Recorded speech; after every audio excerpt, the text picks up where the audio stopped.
একটু দূরে যাইল। আসসালামু আলাইকুম।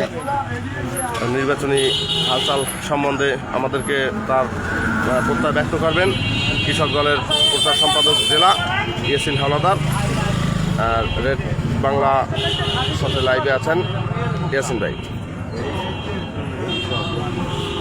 আসসালামু আলাইকুম। তো আজকে ভোটের বিষয়ে একটি কথা বলবো, যে নির্বাচন আসলে বসন্তকালে অনেক বসন্তের কুকিল আসে, এসে বলে যে এই মার্কায় ভোট না দিলে নবীর মার্কা ঠকবে, ওই মার্কায় ভোট না দিলে আল্লাহর মার্কা ঠকবে, এই মার্কায় ভোট দিলে জান্নাত পাওয়া যাবে। ভাই আপনারা একটু বলেন, আদৌ কি ভোট দিলে কি কেউ জান্নাতে যেতে পারে? জান্নাত দেওয়ার মালিক কে? আল্লাহ। স্বয়ং যদি আল্লাহ জান্নাত দেওয়ার মালিক হয়, তাইলে কিছু দুষ্কৃতকারী বলতেছেন যে ভোট দিলে নাকি জান্নাতে যাওয়া যাবে, এটা কি ভুয়া? তাইলে এরা কি ধর্ম ব্যবসায়? তাইলে ধর্ম ব্যবসায়ীদের সাথে কি আমরা থাকবো? আমরা কি ধানের শীষের পক্ষে কাজ করবো?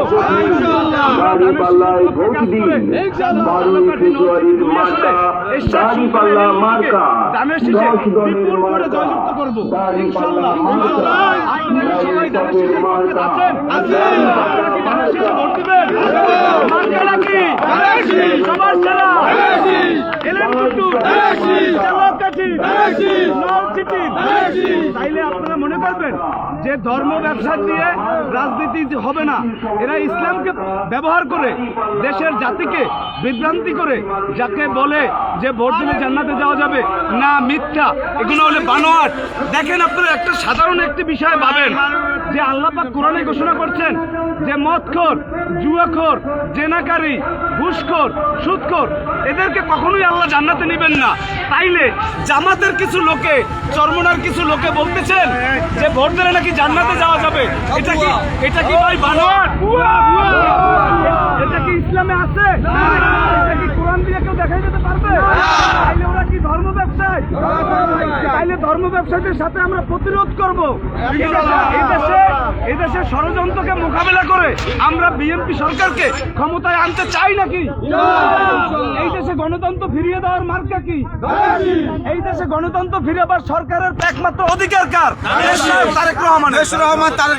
তারেক রহমানের হাতকে শক্তিশালী করে ধানের শীষে ভোট দিই। ঝালকাঠি, নলছিটি 2 আসনে ইশাক সুলতানা এলেন বুট্টুকে এমপি হিসেবে আমরা দেখতে চাই। 12 তারিখ দেখবো খেলা, এলেন বুট্টুর গলায় মালা।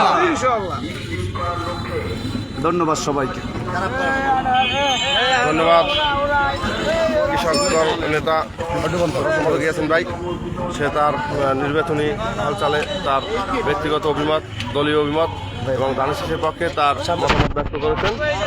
ইনশাল্লাহ 12 তারিখে ধানের শীষের বিজয় সোপান কৃষক দল, শ্রমিক দল, চালক দল তথা জাতীয়তাবাদী দল বিএনপির বিজয়ের মালা নিয়ে তারা হাঁটবেন, এটাই আশাবাদ ব্যক্ত করে আমি মোহাম্মদ সাইফুল ইন্ডিয়া রেড বাংলা নিউজের পক্ষ থেকে বিদায় নিচ্ছি।